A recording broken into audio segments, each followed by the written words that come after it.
Hey everyone, welcome back to Daily Downshift. My name is Orest. We are clearly straying away from the usual Corvette C8 content to cover the new Nissan that is set to come out as a 2021 model. I am speaking, of course, about the Nissan 400Z. In case you have not seen, Nissan has finally leaked a teaser video of the model, and from what I can tell, it truly does take on the shape of the Datsun 240Z. In general, it looks like manufacturers are really stepping it up, and I'm honestly all for it.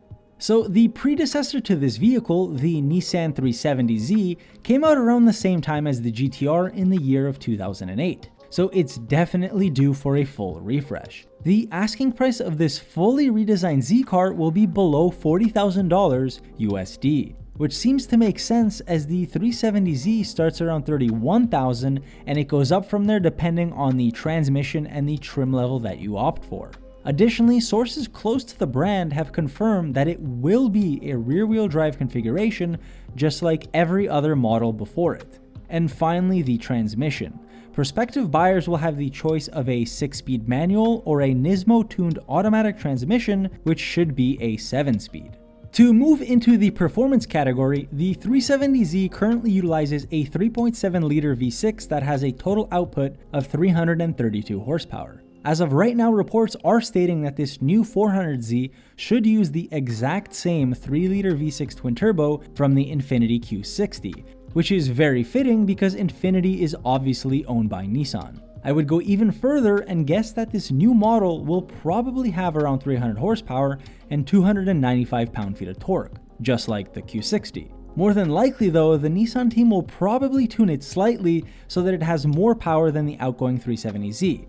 But I doubt that they would go too high. However, there's actually a rumor that the base model will have around 400 horsepower, just like the Infiniti Red Sport, and the more performance-oriented Nismo version would go on to have about 480 horsepower. Now that would be incredibly fitting as it's most likely going to be called the 400Z, so the 400 horsepower would match perfectly. But again, I'd be quite surprised if the base model came with 400 horsepower. And if the Nismo version has such a high power output, then I think it comes dangerously close to GTR territory, which just wouldn't make much sense. I know they're way overdue for a complete rehaul on the GTR, but I still think that those figures are a bit too similar to the GTR, seeing as how the 2008 model came out with exactly 480 horsepower.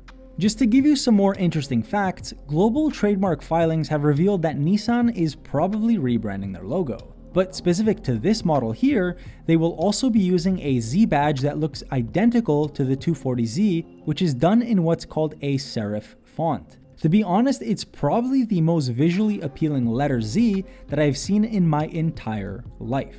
Moving on from here, there was speculation that the car is clearly inspired and heavily influenced by the 240Z. Right away you can tell that this highly anticipated sports car has a very similar silhouette to the 240, and I can even clearly see that sloped roofline. The final bit of information is that it should be debuting in green, which is probably a throwback to the 240, but it's also something many car manufacturers have strayed away from. So this should be very interesting. Personally, I think the Supra was a bit of a letdown, so let's hope that they do well by this one. This is one of Nissan's original production cars that goes back to the time when the brand used to be called Datsun. The Z lineage began all the way back in 1969, and by taking such heavy design cues from the 240Z, you know that they have no choice but to knock this one out of the park. I also have a strange feeling that the interior will be familiar, but I guess we just have to wait and see on that one. So that's going to do it for me. Thank you to everyone for watching. Let me know in the comments below if you think this is the right move for Nissan. Furthermore, do you think that the base model is actually going to offer 400 horsepower? Because I just don't believe this speculation. Either way, if you enjoyed our content, I would appreciate if you consider subscribing, and while you're at it, give us a thumbs up as well. I'll see everyone in the next one. Stay safe.